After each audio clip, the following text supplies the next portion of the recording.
The Volunteers Against Crime and Corruption, or VACC, is urging Vice President Leni Robredo to issue a public apology following the release of her 6-minute video for a UN drug forum.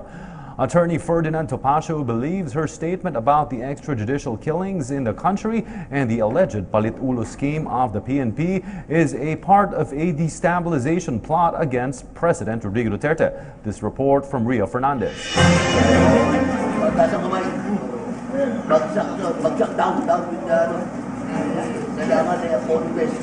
Volunteers Against Crime and Corruption, or VACC, demands public apology from Vice President Leni Robredo because of her statement before United Nations about alleged extrajudicial killings and palit-ulo or exchange of heads scheme of the Philippine National Police. In her 6-minute video intended for a UN drug forum in Vienna, VP Robredo reported on alleged 7,000 EJK victims in the country and the palit-ulo scheme of PNP, wherein relatives are said to be arrested in exchange of missing drug suspects. According to Dante Jimenez, founding chairman and president of VACC, the vice president's remarks are irresponsible and selfish. He says she should have verified it first to President Rodrigo Duterte and to the PNP before making such claims publicly.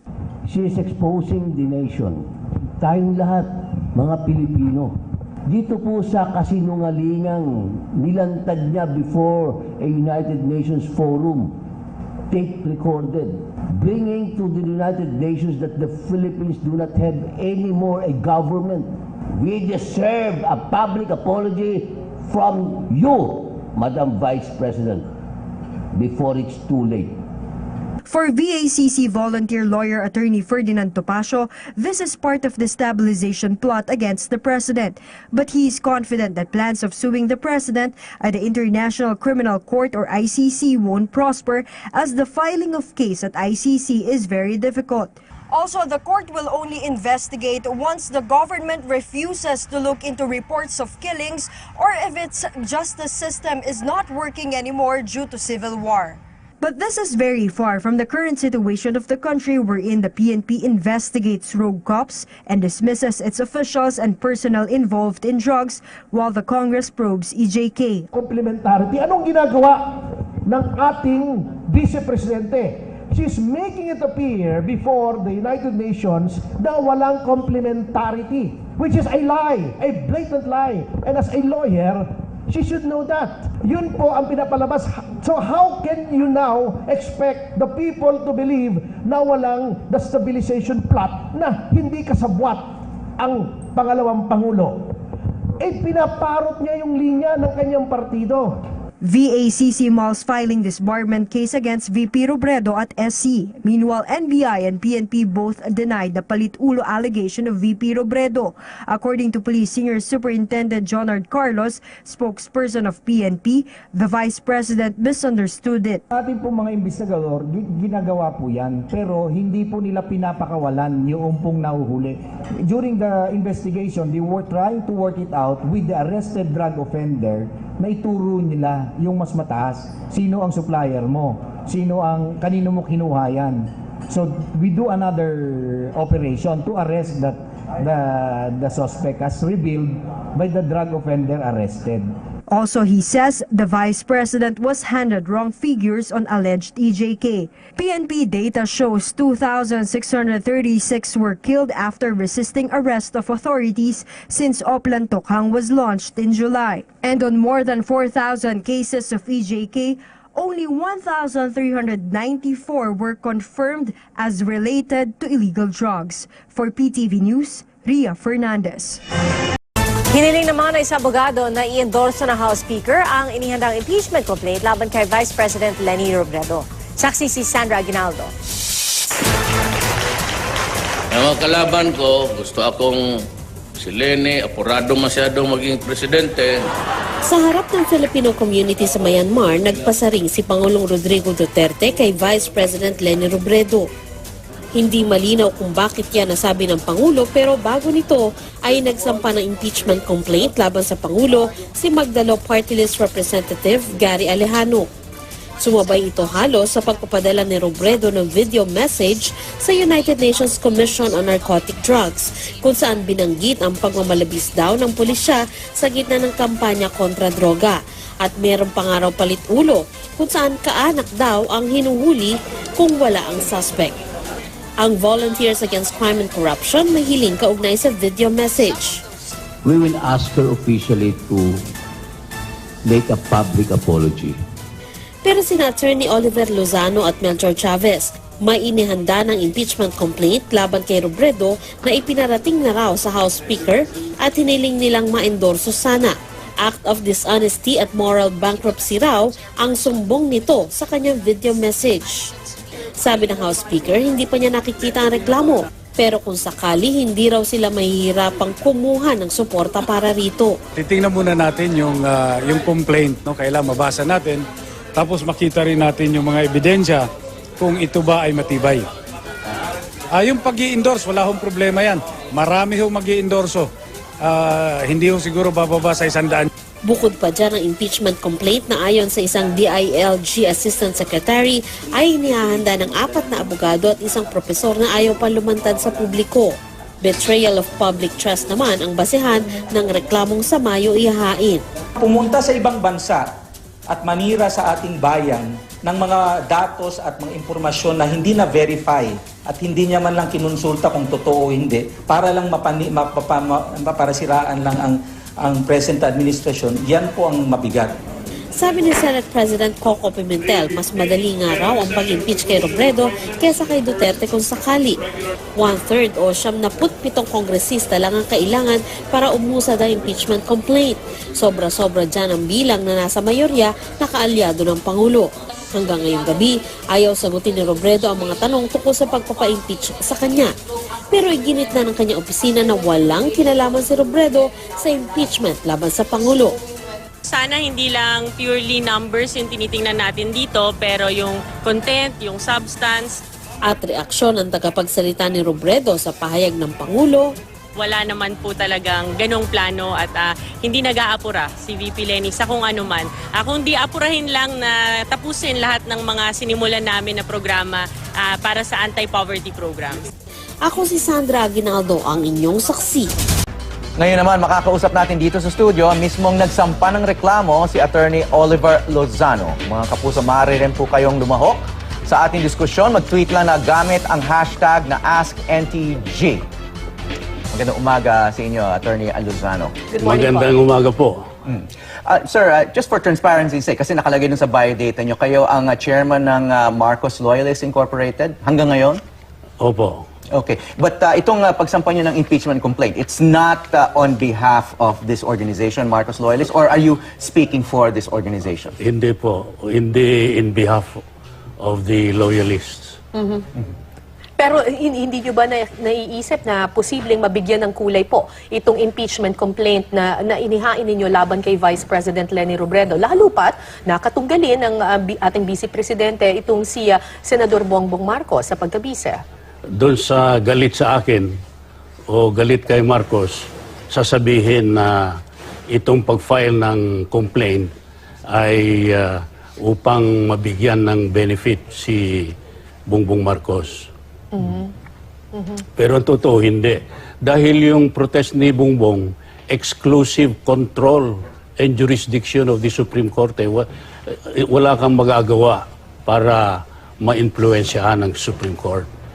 Okay, sir, binasa namin itong inyong complaint, no? Itong cover letter addressed to House Speaker Pantaleon Alvarez, no? Yung isang, your first sentence about Vice President Robredo, nakalagay, she is the termite of the government, no? Of all the species in the animal kingdom. Bakit termite yung ginamit nyo, hindi... Anay. Yung anay kasi, pag bumanat sa bahay, hindi mo alam na yung palang... wall mo ay sira na, empty na, hindi mo mahalata. Ito rin, bagamat sinasabi ni Vice President na tutulungan ko ang gobyerno, sa kabilang panig, sinisira naman. Kagaya itong ginawa niya sa pagbigay ng mensahe sa United Nations. Okay, yun nga yung actually sa pagbinasa yung impeachment complaint na yung draft impeachment complaint na ito, mukhang iisa lamang yung issue na talagang pinagtutuunan ng pansin dito at ito yung video message niya sa United Nations. What did she exactly violate by giving that video message? Na before stating the violation, ano ba yung sinabi niya na nakakasira sa gobyerno at saka bansa natin at taong bayan? Ang sabi niya sa Pilipinas, wala nang rule of law, wala nang due process. Halimbawa, yung palit ulo, kung gusto ng gobyerno na huliin yung suspect, huhuliin yung ama, nanay, o kapatid upang takutin na ituro o isurrender yung suspect. Hindi po totoo yun. Na gaya ng paliwanag ni General Bato, ang totoong palit ulo, halimbawa suspect ka for possession of shabu, sasabihin sa iyo, gusto mo bang mababaan yung yung kasalanan mo?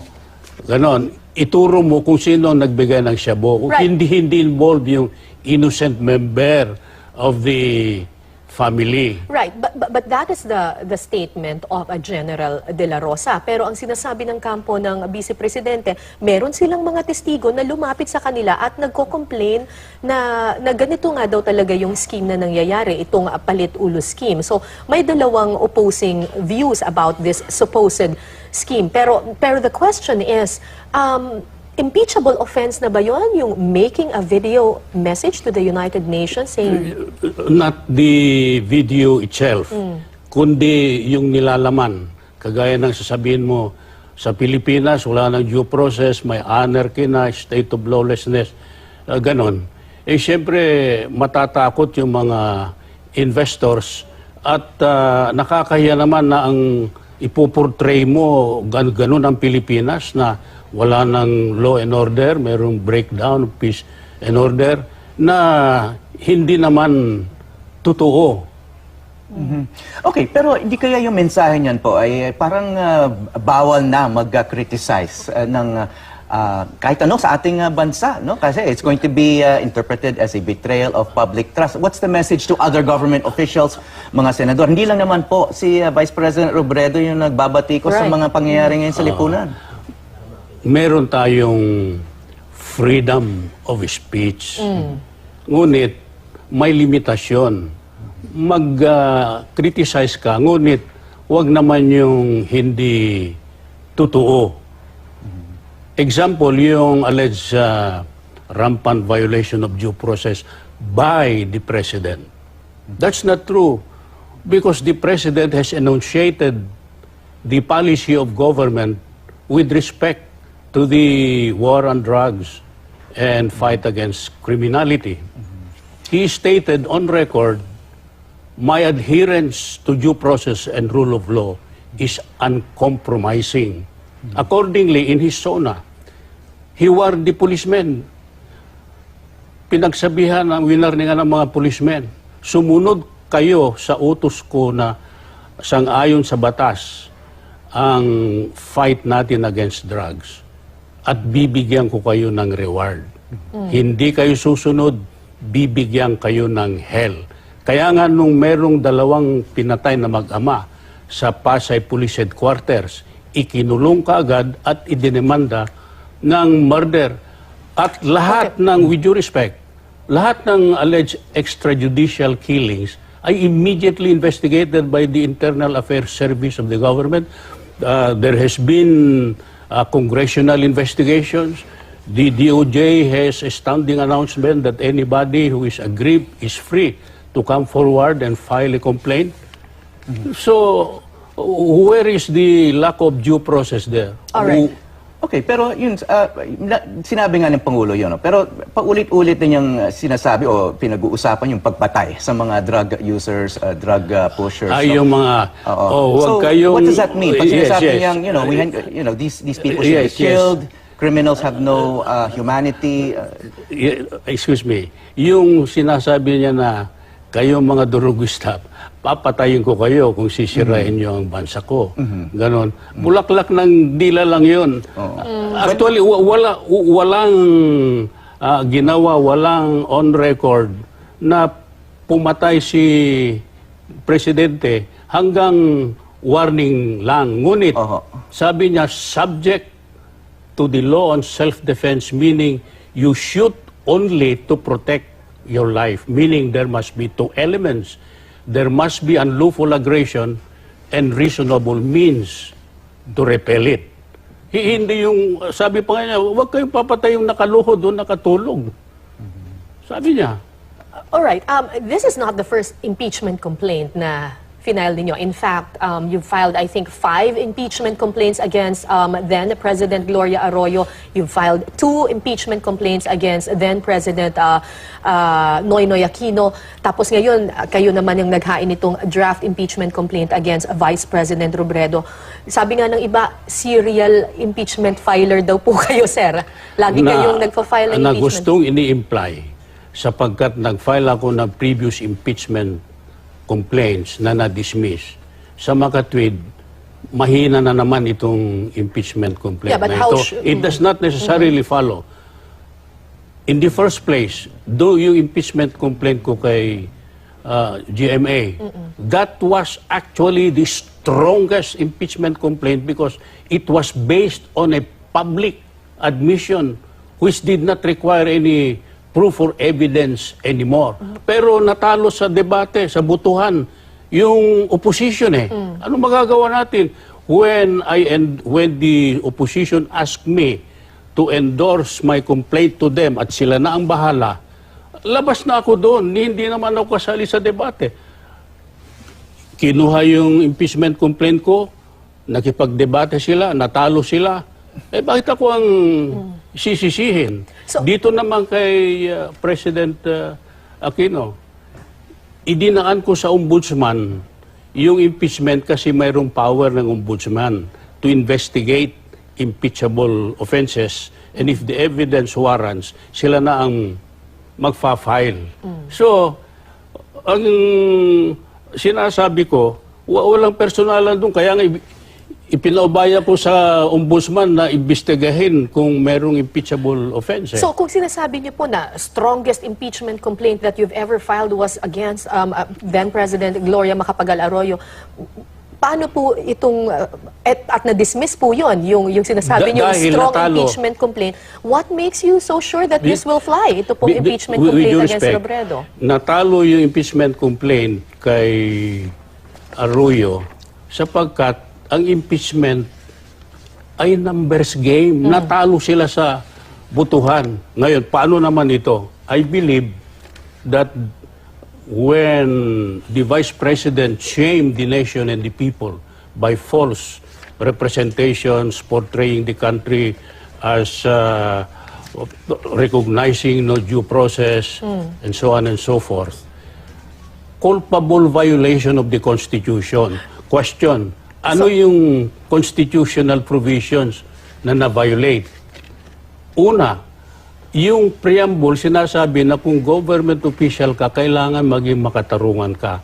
Ganon din ang buod, yung oath ni Vice President under the Constitution. Ganon din ang buod doon sa accountability provision ng Constitution. Kailangan kung public official ka, magiging makatarungan at makatotohanan. So you're saying that this is a numbers game and you're confident na magtatagumpay itong impeachment complaint kahit na hindi nagtagumpay yung mga nakaraan because you have the numbers? Do you think you have the numbers? But first, ang sinasabi ko, merong merit. Merong sufficient and valid grounds. The impeachment is sufficient in form and substance. Actually, impeachment is numbers game. Meaning, kahit na weak yung impeachment complaint mo, kung naniniwala ang 1/3 ng Congress na kung ikaw na ay tinik sa lalamunan, pwede kang tanggalin. But as I've said in this case, in this case, the impeachment complaint to me with respect to any dissenting view will prevail not because we have the numbers but because of the merit of the complaint. Okay, well,